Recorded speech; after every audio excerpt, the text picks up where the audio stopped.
जय श्री कृष्ण। स्वागत है आप सभी का हमारे चैनल में।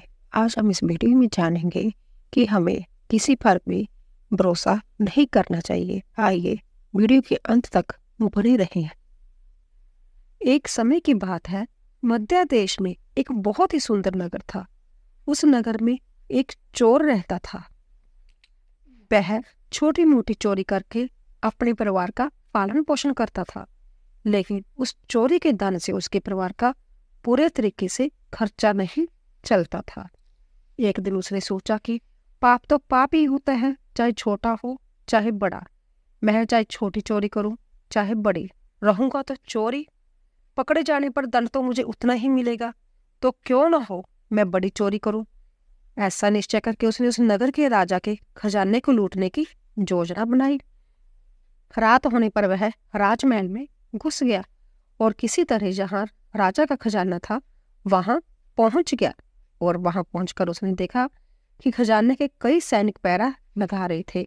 सख्त पहरा देखकर चोर को लगा कि उनकी आंखों में धूल झोंकना बहुत कठिन काम है, और सोचने लगा, जहां तो साक्षात काल पहरा दे रहा है, अगर मैंने चोरी करने की कोशिश की तो जीवित ही न बचूंगा। जय सोचकर चोर उल्टे पांव लौट पड़ा। और लौटते समय उसने सोचा कि खाली हाथ लौटने से तो अच्छा है कि कुछ ना कुछ तो जहां से ले ही चलूं, मेरा जहां आना व्यर्थ ना होए। चोर के दिमाग में विचार आया कि राजा के शयन कक्ष में चलना चाहिए, जहां राजा सोता है, और इस समय राजा अपने राज वस्त्र उतारकर सो गया होगा। मैं राजा के राज वस्त्र चुराकर ले आऊंगा और उन्हें पहनकर आसानी से धन चुराकर जहां से निकल जाऊंगा। पहरेदार को लगेगा कि मैं राजा हूं, इसीलिए वह मेरे रास्ते में नहीं आएंगे और मेरा काम आसानी से हो जाएगा। ऐसा निश्चय करके चोर राजा के शयन कक्ष के पास पहुंच गया और उसने धीरे से पर्दा हटाकर देखा तो अंदर का नजारा देखकर आश्चर्यचकित ही रह गया। उसने देखा कि राजा अपने पलंग पर गहरी नींद में सोए हुए हैं और उनकी रानी अर्धनग्न अवस्था में पलंग पर बैठी हुई थी।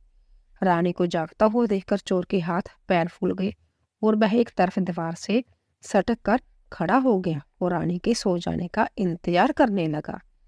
थोड़ी देर बाद फिर उसने पर्दा हटाकर देखा कि रानी सोई जा नहीं, क्योंकि रानी सोई तो राजा के बस्तर चलाए जाए। चोर ने देखा रानी अभी भी उसी तरह बैठी हुई थी। यह देखकर चोर वहां रखी हुई टेबल पर बैठने लगा। जैसे ही वह टेबल पर बैठा तो उस पर रखी हुई पानी की गिलास नीचे गिर गई। उस आवाज को सुनकर राजा की नींद तो नहीं खुली, परंतु रानी तलवार लेकर बाहर आ गई और तलवार चोर की गर्दन पर रख दी और बोली, कौन है तू और जहां किस लिए आए हैं? सच सच बता, वरना तेरा सिर धड़ से अलग कर दूंगी। चोर डर के मारे पसीने से लथपथ हो गया और हाथ जोड़कर गिड़गिड़ाता हुआ बोला, रानी साहिबा, मेरी जान बख्श दो। मैं एक गरीब चोर हूँ और चोरी करने के उद्देश्य से ही जहां पर मैं आया हूँ। छोटी मोटी चोरी करके अपने परिवार का पालन पोषण करता हूँ। आप मुझे मार दोगे तो मेरे बच्चे अनाथ हो जाएंगे। मैं वचन देता हूँ कि इस बार मुझे छोड़ दो। मैं कभी भी दोबारा राजमहल की तरफ मुड़कर नहीं देखूंगा। मेरे छोटे छोटे बच्चों पर रहम करो। रानी को उस पर दया आ गई और कहा, सुनो, मैं तुम्हें एक शर्त पर छोड़ सकती हूँ। मैं इस समय काम से पीड़ित हूँ। यदि तुम मेरे साथ समागम करो तो मैं तुम्हें जान से जानी दूंगी, वरना एक ही झटके में तुम्हारा सिर काट दूंगी। रानी की अनोखी शर्त सुनकर चोर और भी ज्यादा घबरा गया और कहने लगा, रानी साहिबा, जे आप क्या कह रही हो? मैं तो एक चोर हूँ और आप इतने बड़े राज्य की महारानी। मेरी क्या औकात है जो मैं आपके साथ ऐसा करूं? मेरे लिए तो यह सोचना भी बहुत बड़ा पाप है। तब रानी ने कहा, मैं कुछ नहीं सुनना चाहती। अगर तुम्हें अपनी जान प्यारी है तो मैं जैसा कहती हूँ वैसा ही करो, वरना मरने के लिए तैयार हो जाओ। रानी का ऐसा प्रस्ताव सुनकर चोर की जान हल्क में अटकाई और सोचने लगा, आज मैं बहुत बड़ी मुसीबत में फंस गया। यदि मैंने रानी की बात नहीं मानी तो भी मारा जाऊंगा, और बात मान ली तो भी मारा जाऊंगा। चोर बहुत बड़ी दुविधा में पड़ गया कि क्या करूं।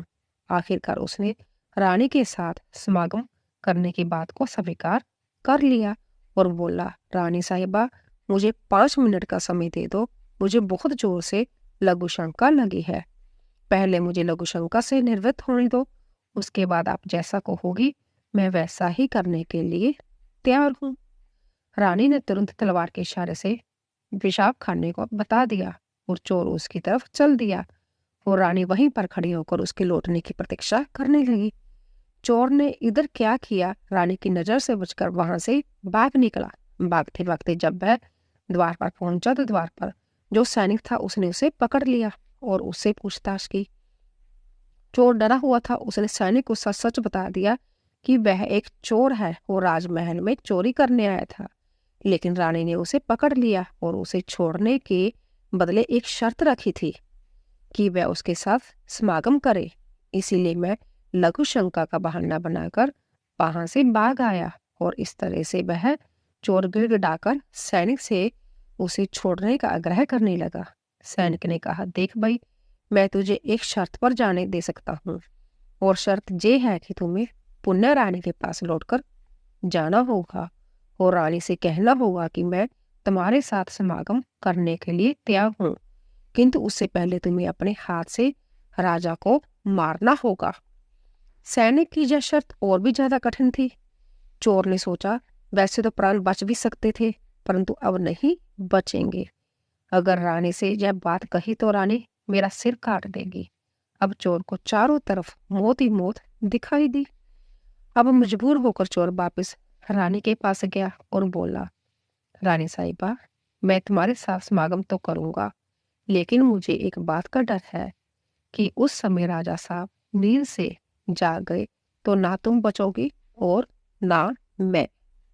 राजा साहब हम दोनों को मार डालेंगे, इसीलिए तुम्हें एक काम करना होगा, तुम अपने हाथ से राजा का सिर काट दो, फिर हम निर्भय हो जाएंगे। अगर तुम इतना काम कर सको तो तब तो मुझे तुम्हारी शर्त मंजूर है, वरना मैं तुम्हारे हाथों से मरना उचित समझूंगा कि आप मुझे मार दीजिए।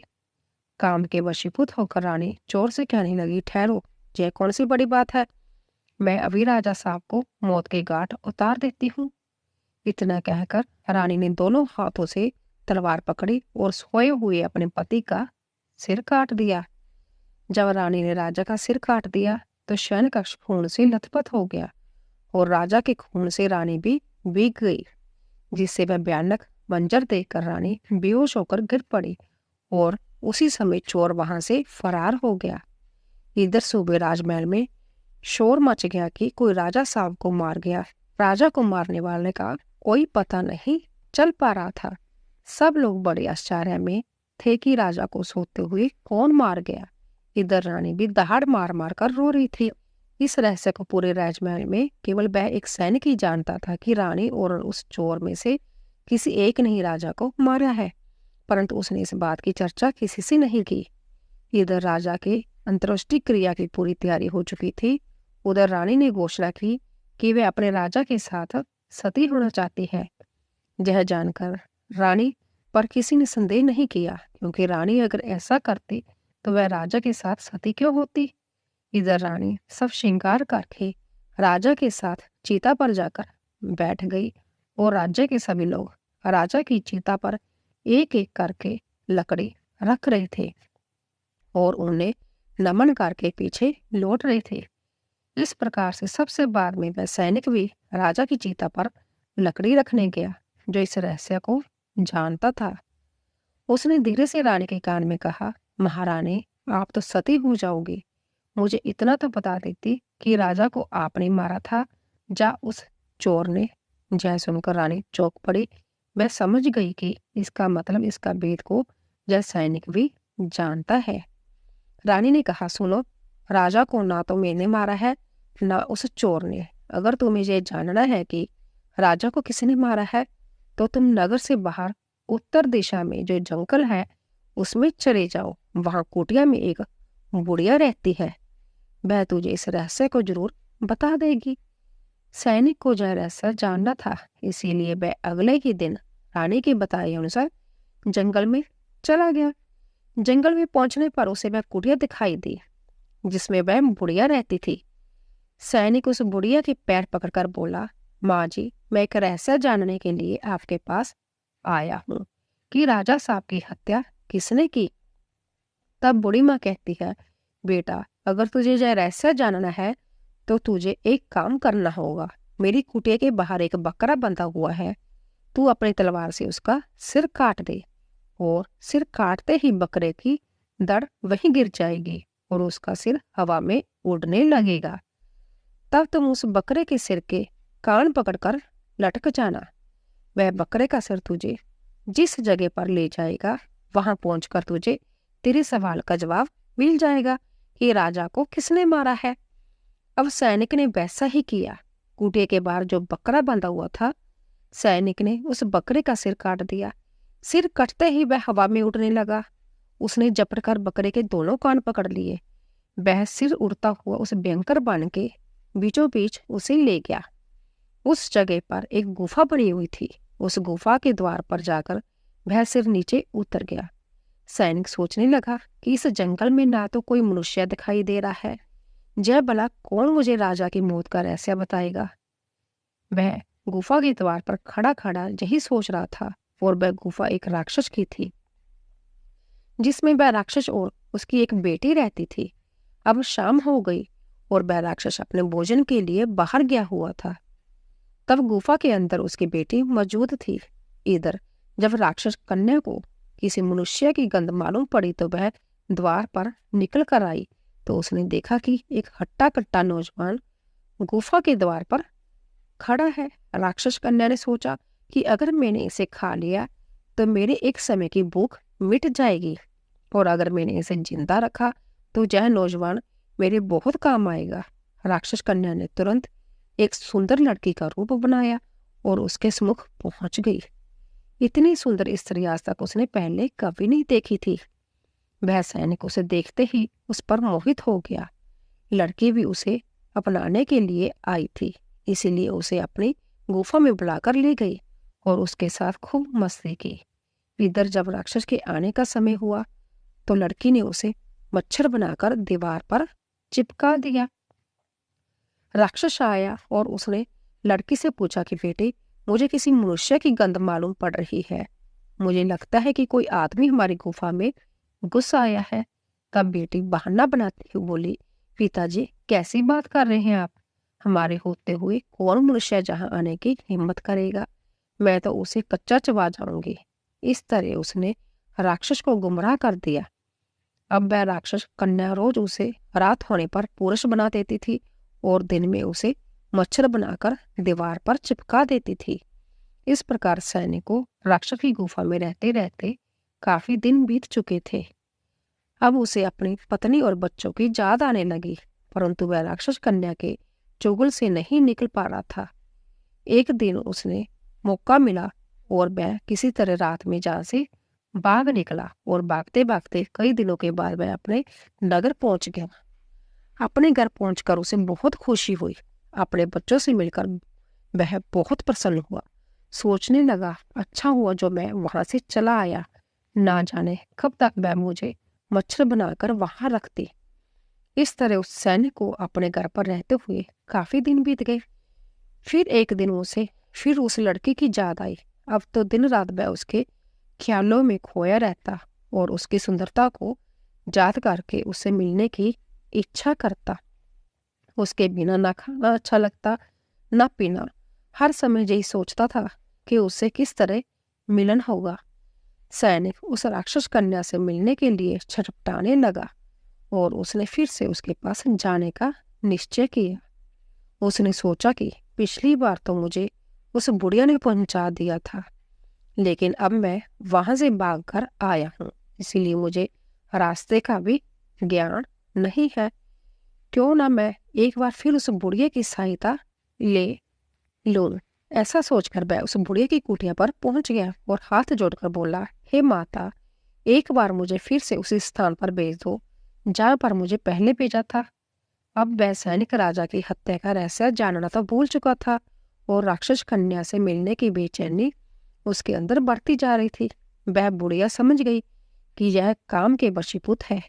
उस बुढ़िया ने कहा, बेटा, पहले तो मेरे पास एक बकरा था जिसके कान पकड़कर तुम वहां चले गए। अब तो वह भी नहीं है। अब मैं तुम्हें कैसे पहुंचाऊं? तब सैनिक ने कहा, हे माता, मैं तुम्हारा जीवन भर ऋणी रहूंगा, एक बार उस लड़की से मुझे मिला दो। बुढ़िया ने कहा, बेटा मैं तुझे मिला तो दूंगी, पर इसके लिए तुझे अपने बेटे को मेरे पास लाना होगा। सैनिक बोला, जय कौन सी बड़ी बात है। इतना कहकर सैनिक अपने बेटे को बुलाकर ले आया। फिर बुढ़िया ने कहा, बेटा जिस तरह तुमने बकरे का सिर काटा था, उसी तरह तुम अपने बेटे का सिर भी काट देना। फिर उसी तरह इसका सिर भी हवा में उड़ने लगेगा। उसके बाद तुम इसका सिर पकड़ लेना और जय तुम्हें उसी स्थान पर पहुंचा देगा। काम के वशीभूत वह सैनिक अपने बेटे का सिर काटने के लिए तैयार हो गया।